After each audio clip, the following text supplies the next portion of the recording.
আজকে ছিল rose day.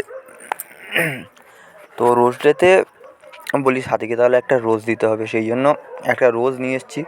রোজটা আমি লুকিয়ে রেখেছিলাম, মানে গোলাপটা লুকিয়ে রেখেছিলাম। তারপরে ক্যামেরাটা ঠিক করলাম, করার পরে আমার সামনে একটা আয়না ছিল, আয়নায় একটু দেখে নিলাম নিজেকে। তারপরে একটু হাত ফাত গুটিয়ে নিয়ে এখানে খানিকক্ষণের জন্য চুপচাপ বসলাম কখন সাথী আসবে। আর ঠান্ডার খুব শীত করছিল, তো ওই জন্য মাথায় যে ফানুস টুপিটা ছিল ওটা একটু ঠিক করে নিলাম। নেওয়ার পরে একটু আয়নাতে নিজের মুখ ফুক দেখে নিলাম। এই দেখো এই যে এই গোলাপটা নিয়েছি। আচ্ছা, তো তারপরে তা অনেকক্ষণ ধরে ওয়েট করছি, দেখছি আসছে না আসছে না আসছে না আসছে না। তারপরে আমি অনেকক্ষণ দাঁড়িয়ে থেকে থেকে ওই চেয়ারটাতে বসলাম। তো চেয়ারটা যখন বসি তখনও দেখছি আসছে না আসছে না আসছে না আসছে না। আমি ওইদিকে কাজ থেকে সব এসেছিলাম, আমারও ভালো লাগছিলো না।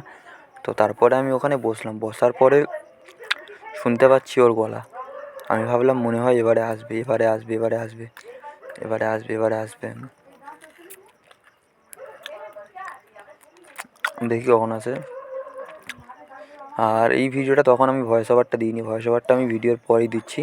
আর মাঝখানে যখন ভিডিওটা অটোমেটিক ভয়েস ওভার, সেটাও আমি তোমাদেরকে দিয়ে দেবো।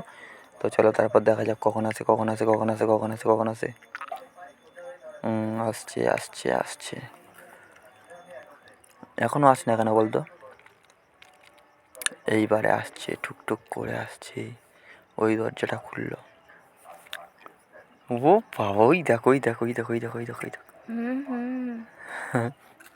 ও বাবা, জলের মগটা তাড়াতাড়ি করে এসে গোলাপটা নিয়ে কি খুশি, এই দেখো আর টং টং করে নাচছে, টুং টুং করে। তারপর যখন ওকে ক্যামেরাটা দেখাবো কি বলে খালি দেখো।